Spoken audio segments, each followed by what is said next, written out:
54 degrees Celsius. That is 129 degrees Fahrenheit.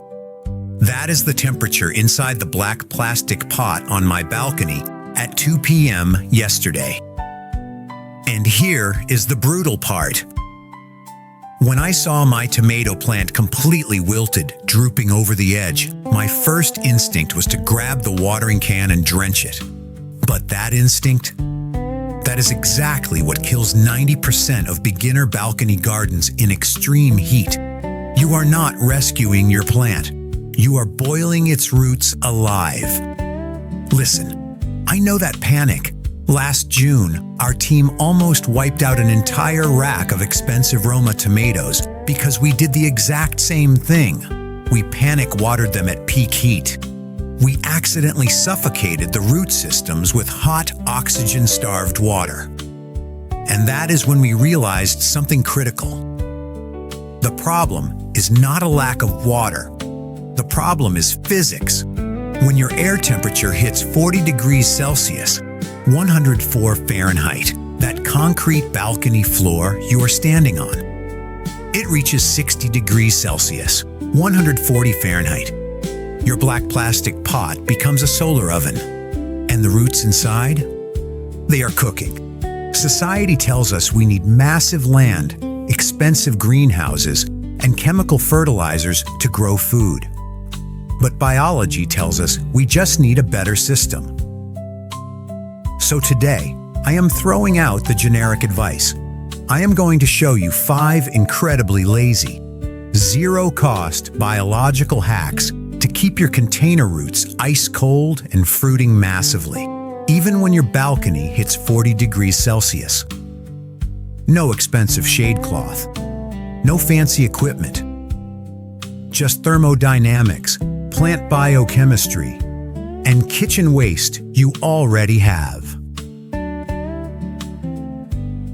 But before we dive in, hit that subscribe button right now.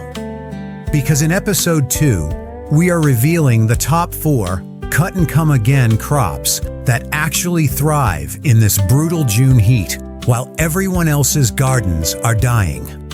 You do not want to miss that.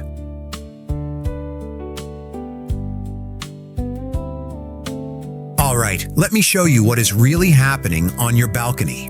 While your weather app says it is 40 degrees Celsius outside, that concrete slab you are standing on, it is absorbing solar radiation all day like a thermal battery.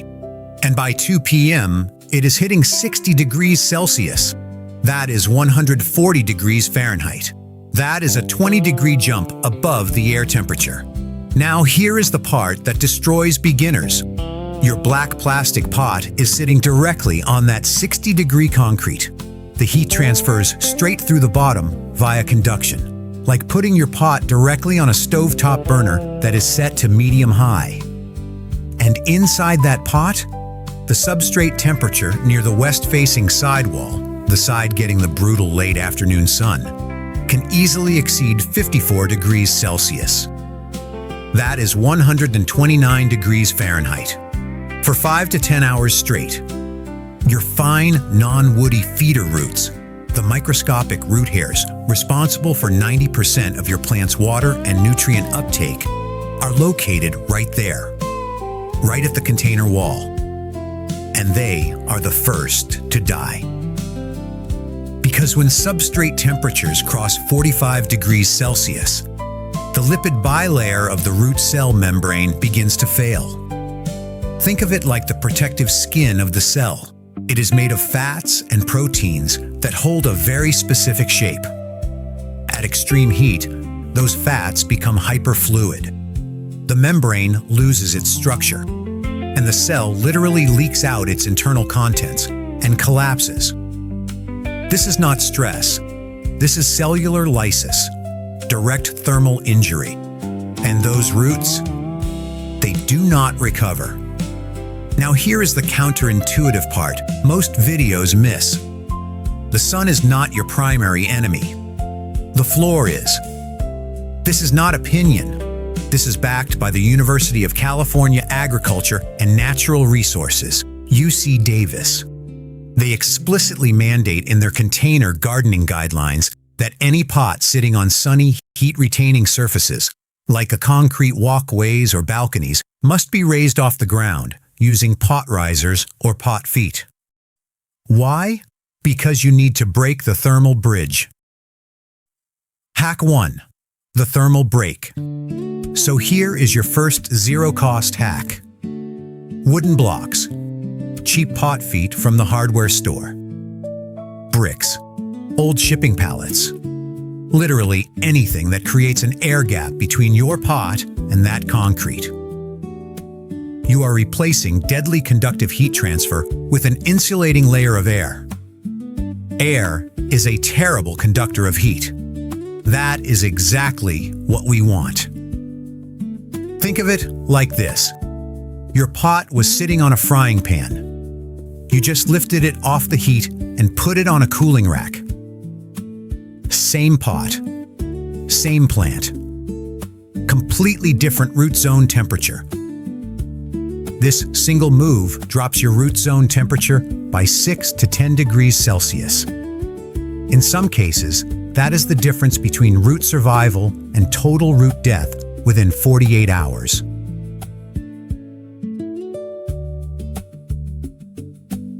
Hack 2. Shading the container, not the leaves now. Most beginner videos tell you to run out and buy expensive 30% to 50% shade cloth and drape it over the entire plant canopy. Wrong target. Texas A&M AgriLife Extension. Researchers and master gardeners figured this out years ago through field trials. The roots are what actually need the shade, not the leaves. Your tomato leaves, your pepper leaves, they are biologically designed to handle intense solar radiation. They have waxy cuticles. They have stomata that can close. They have biochemical defenses. But your roots? They have zero protection against a solar-cooked container wall. So here is hack number 2. Wrap the sun-facing side of your black plastic pots with white cardboard, aluminum foil, light-colored burlap, even a white cotton t-shirt you are going to throw away. You are changing the albedo, the reflectivity, of the container surface. Instead of absorbing 90% of the solar radiation, you are now reflecting 70% of it back into the atmosphere. This intervention alone drops the root zone temperature by up to 10 degrees Celsius. Same plant, same balcony, same weather. Just a smarter physics hack. See, your plant was never genetically weak. You were just asking it to fruit while its roots were being slow roasted inside a thermal oven sitting on a frying pan. We just turned off both heat sources. But here is the thing nobody talks about. Even with cool roots, even with shaded containers, if you water at the wrong time of day, you are still going to suffocate the root system. And that deadly timing mistake is exactly what we are fixing next. So your roots are finally cool. You elevated the pot, you shaded the container. And then at 2 p.m., you see your tomato plant completely wilted. Leaves drooping, looking half dead. And every instinct in your body screams, water it, now. That instinct is going to kill your plant. Listen, that wilting leaf at 2 p.m. It is not out of water. It is experiencing what plant physiologists call a hydraulic bottleneck. Here is what is actually happening. When the air temperature hits 40 degrees Celsius, the atmosphere becomes incredibly dry. The vapor pressure deficit, the difference between the moisture in the air and the moisture inside your plant, becomes massive. That dry air is pulling water out of your leaves faster than your roots can physically pump it up through the xylem vessels. Even if your soil is soaking wet, the plant wilts because the roots simply cannot keep pace with atmospheric demand. Your plant is not dying. It is in biological lockdown.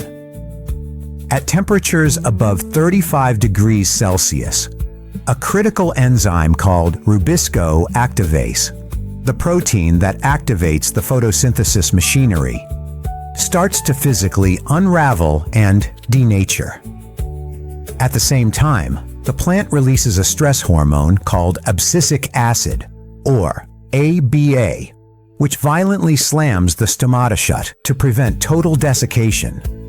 Your plant looks dead, but it is just surviving. And if you wait until evening when the temperature drops and the vapor pressure deficit relaxes, the plant perks right back up. No water needed. Hack 3. The 6 a.m. irrigation law. But here is where beginners make the fatal mistake. They see that wilt at 2 p.m. and flood the pot with water.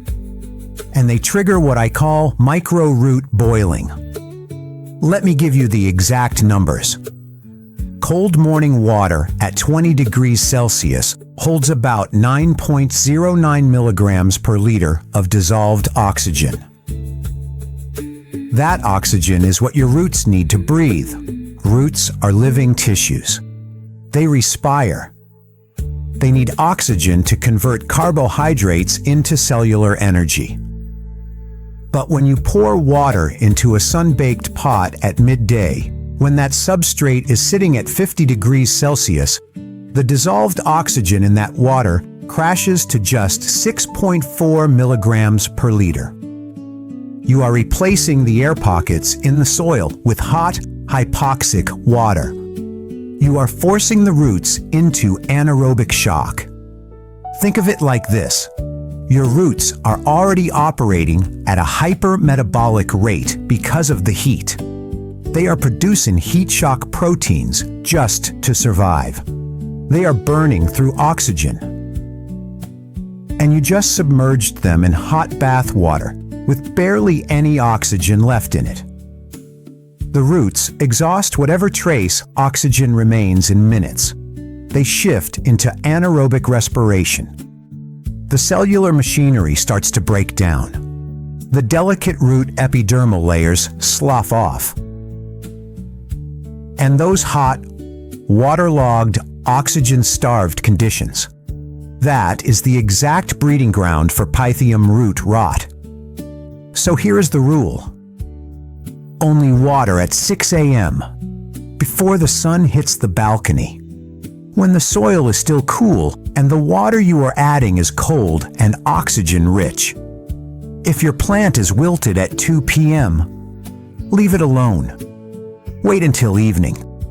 If it perks back up on its own when the temperature drops, it was never thirsty. It was experiencing a hydraulic bottleneck. Hack 4. Ecosystem stacking. The canopy effect. Now, here's a spatial hack most people never think about. Stop lining your pots up in a single flat row like soldiers on parade. Push your heat-loving, thick-leaved plants, peppers, okra, eggplant, to the front edge of your balcony. Let them take the brutal solar radiation head-on. Then tuck your delicate leafy greens, lettuce, spinach, herbs, directly behind them in the localized shadow. You just created a 26 degrees Celsius surface cooling effect purely by intercepting the sun with larger leaves. Think of your balcony as a forest, not a parking lot. In nature, the canopy protects the understory. You're doing the same thing in 4 square meters. So now your roots are cool. Your watering timing is locked. Your spatial design is optimized. But there is one final layer, the biochemical shield. And it is sitting in your kitchen right now. All right, your roots are cool. You are watering smart. Your spatial design is dialed in. But there is one problem nobody talks about. Heat-stressed roots are sitting ducks for soil-borne pathogens. When your plant is pouring all its metabolic energy into producing heat shock proteins just to keep its cellular machinery from collapsing, its immune system is completely compromised. The root tips stop producing defensive compounds. The protective barriers weaken, and opportunistic fungi start circling. The worst one? Pythium, root rot. Pythium thrives in exactly the conditions beginners accidentally create: hot substrate, waterlogged soil, low oxygen. It is like rolling out the red carpet for a pathogen that dissolves root tissue from the inside out. So here's the final hack. And this one is my favorite because it costs $0 and you already have it in your kitchen. Hack number 5. Bent coffee grounds and used tea leaves. Now, before you roll your eyes and think this is some hippie composting myth, let me give you the exact biochemical mechanism. Spent coffee grounds retain residual caffeine. The chemical name is 1,3,7-trimethylxanthine, and they are loaded with polyphenolic compounds. These are not nutrients. These are biological weapons. Here is how it works. Caffeine and polyphenols directly suppress the germination of Pythium zoospores and Fusarium canidia. They inhibit the fungi that cause root rot at the cellular level. But here is the genius part. While caffeine kills the bad fungi, it actively stimulates and supercharges a beneficial fungus called trichoderma. Trichoderma are like the special forces of your soil microbiome. They hunt pathogens. They envelop them. They digest them. They are aggressive mycoparasites that protect your roots 24/7. And when you add caffeine to the system, you boost their pathogen hunting efficiency by 1.7 times. That is a 70% increase in protection. Scientists actually have a name for this. They call it caffeine fostering. You are not just suppressing the bad guys. You are giving steroids to the good guys. So here is how you do it. After you brew your morning coffee or tea, do not throw the grounds away. Put them in a sealed container and stick them in your fridge overnight. The next morning at 6 a.m., when you are doing your irrigation, take a small handful and sprinkle a very thin layer on the soil surface. Thin. We are talking under 20% of the total soil surface. Why cold? 2 reasons. First, the cold grounds physically cool the surface layer of the substrate, giving your roots an extra thermal buffer. Second, the shock of cold organic matter hitting warm soil triggers a temporary suppression of anaerobic bacteria that compete with your trichoderma army. Now, here is the critical constraint. Do not overdo this. Coffee grounds are high in nitrogen. They have a carbon to nitrogen ratio between 11:1 and 20:1. If you dump too much, you can actually induce nitrogen tie-up, where soil microbes steal nitrogen from your plant to decompose the grounds, or shift your pH in ways you do not want.